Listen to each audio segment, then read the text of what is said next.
Yeah, Doctors Without Borders, Médecins Sans Frontières, we have three general areas where we have been traditionally providing emergency care with infrastructures established to set up and provide for emergency services. All of those three centres have been severely affected in the earthquake, and none of them are in a condition that we can use. One has completely collapsed. Two others are so structurally damaged we cannot use them. As a result, in all three locations we've established temporary shelter and moved our operations outside of those referral hospital settings.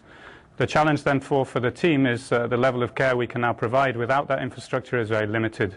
So where we're focusing our energy is on the rapid influx of patients from neighbourhoods who know of our services. The best we can offer them at the moment is first aid care and stabilisation.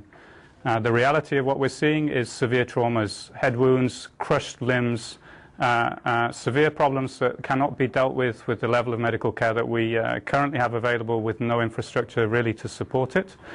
So our major priority and focus is to re-establish as soon as possible a secondary level surgical capacity in the country. That I think just gives a general snapshot of where we currently are. We have altogether around 800 staff, medical staff working in Haiti. 30 of those are international.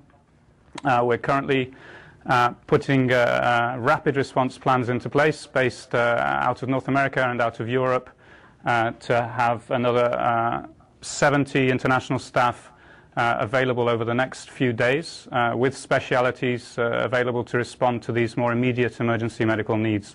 Likewise, we're prepared to and have now prepared freight including emergency inflatable hospital so we can set up exactly those services that we're currently missing.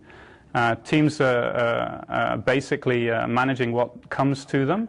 There's very little possibility to get out and do more than that at the moment. Already teams are getting overwhelmed. Even our coordination offices, we're strongly identified in Haiti with emergency medical care. Even our coordination offices are becoming centres of influx for people in neighbourhoods with severe trauma wounds. So even in our capital offices where we're trying to maintain contact with our teams, they're struggling to manage a quite high caseload of patients seeking medical care. So it's a very chaotic situation. Communications, as you know, are down in terms of mobile systems. Information for us is very difficult to gather. It's very difficult to be aware of exactly what our teams are up to, where, and how things generally progress. So there are many constraints to being able to provide accurate information to you at the moment. You've got to bear in mind that we only had an hour of daylight last night. The teams have been working all night. And we're still trying to catch up with what the teams have been able to find out since we had the advantage of daylight this morning. Again, reports from our teams of actually trying to get out this morning. People were sleeping on all the roads where we would have liked to be able to move last night, the roads that are not completely obstructed with rubble. Massive destruction, including much of MSF's infrastructure also. And everywhere we go, a massive demand from people to help them with trapped family members, with people who are suffering from major injuries. So you're on the streets, you're getting mobbed, us particularly because we're identified with that kind of medical care. So we have not accounted for all of our staff. We're very concerned about the welfare and safety of our staff, both international and national. So we have not accounted for all of our staff, and we're making every effort to do so.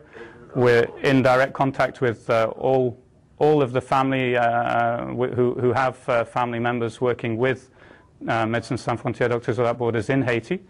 And out of respect to them, and with the gaps in information that we currently have, I don't really have any more details that I can share.